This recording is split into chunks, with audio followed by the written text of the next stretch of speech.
Let's see where we go.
The Budapest West Railway Station, which was opened in 1877, was designed by Gustav Eiffel's company, and is often referred to as the Hungarian Eiffel. The station is one of the busiest transport hubs in the capital, located at the intersection of Pesti Nagykörút and Váci Út. Its characteristic iron and glass structure is an outstanding example of the industrial architecture of the time. The building located on the site of the Pesti Indoház, which was the terminus of the first railway line to Váci. The railway station has undergone several renovations throughout its history, but it has always retained its original eclectic style and is still one of the iconic buildings of Budapest. We've arrived. Let's see where we're going.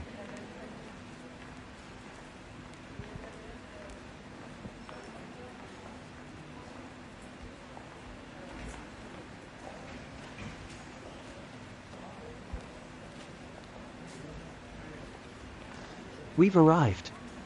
Let's see where we're going.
Dunakeszi is a town in Pest County, on the left bank of the Danube, north of Budapest, in the middle of the Danube Plain of the Great Plain. Due to its geographical location, the town is also called the Northern Gate of the capital and the Gate of the Danube Bend. The area of Dunakeszi is mostly located at an altitude of between 100 and 160 meters above sea level. The town was first mentioned by name in a deed of donation by King Bela IV in 1255. In the Middle Ages, Alag and Kessi were separate villages with different development paths. Industrialization played a key role in the development of Kessi, especially the establishment of the MA with Acute V Vehicle Repair Company, which became the economic engine of the town in the early 20th century. The settlement began to experience rapid population growth from the 1700s, the intensity of which really increased at the beginning of the 20th century. Since the beginning of railway transport, Dunakeszi has been located along the Budapest-Szab railway line, which still plays an important role in the life of the city today. Local public transport is provided by Sportbus KFT and Vollenbus. The city is located along the main road 2, and the renovated M2 road and the Magyari Bridge provide good connections to Budapest. In the area of Dunakeszi, there is a vehicle factory that grew out of the MA with Acute V main workshop. The town's sporting life is significant thanks to equestrian sports, especially horse racing in Alag. Dunakeszi has several kindergartens, 5 primary schools and a high school. There are also several shopping centers and service units in the town, which are important parts of the town's economic life. The town's area is mostly suburban in character, with new family houses and residential parks. Due to the wells operating on the Danube bank, Dunakeszi also represents a drinking water base for part of Budapest. The town's coat of arms features the Archangel Michael, the wavy line of the Danube and a horse's head, which refer to the town's history and characteristics. Dunakeszi also places great emphasis on environmental protection, including a waste management plan and an environmental protection program.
Szentendre Island, the largest island on the Danube, stretches from the Visegrad Mountains to the Bikasmajir, about 31 kilometers long.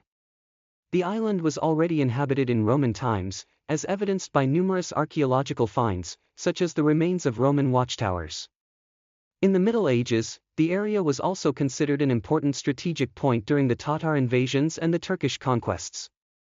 In the 18th century, Serbian settlers arrived in the area, leaving behind a rich cultural heritage. The connection between the Danube and the island has determined the local way of life, which is mainly based on agriculture, fishing, and water transport. The afforestation of the island began in the 19th century, thanks to which it still has significant green areas today. In the 20th century, the island became increasingly popular among hikers and holidaymakers, which led to a boom in tourism. The southern tip of the island, Kisarasi, is also famous for its golf course and its free beach on the Danube. There are several smaller settlements on the island, such as Tahitatfalo, which was created by connecting the two settlement parts, Tahi and Tatfalo. Today, Szentendre Island is a popular destination for rest and relaxation, while still preserving its rich natural and cultural heritage.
The history of Szentendre began in Roman times, when a fortress called Ulcisia Castra was built on the banks of the Danube, along the Limes. The name of the settlement is also linked to the legends about the saints. It bears the name of Saint Andrew. After the conquest, the area came into the possession of the Hungarians, and in the Middle Ages it became one of the important ecclesiastical centers of the region. During the Turkish occupation, the population of the town decreased, but in the 17th to 18th centuries, Serbian, Dalmatian, Greek and Bosnian settlers arrived, who brought a new flourishing to the town. The Serbian settlers brought with them their Orthodox faith, which still defines the image of the town today. The Baroque style, richly decorated Orthodox churches and the characteristic Serbian townhouses are still part of the cityscape today. The economic boom of the settlement accelerated in the 19th century with the appearance of the railway and the steamship. At the beginning of the 20th century, the Szentendre artists' colony was established in the city, attracting many renowned painters and sculptors, and the city became a popular home for artists. Szentendre painters, such as Béla Zobel and János Kmety, were prominent figures of the Hungarian avant-garde and post-impressionism. The city's charming, cobblestone streets, Baroque buildings and panoramic views of the Danube create a unique atmosphere. The city has become a true cultural center, with museums, galleries and art exhibitions. The Margit Kovacs Ceramics Museum, the Ferenczi Museum and the Open-Air Museum of Ethnography, or Skansen, all showcase the city's rich cultural life. The city's viticulture and winemaking were also significant in the past, although this tradition has now faded into the background. The city lies near the Szentendre island and is located in a picturesque bend of the Danube. The city is still one of the most popular excursion destinations in Hungary due to its picturesque location and cultural heritage. The settlement provides inspiration and tranquility for artists and tourists alike. The city's vibrant life really comes to life in the summer months, when a multitude of festivals, concerts and outdoor programs await visitors. Szentendre is one of the gems of Hungarian tourism, successfully combining the historical past with modern art life.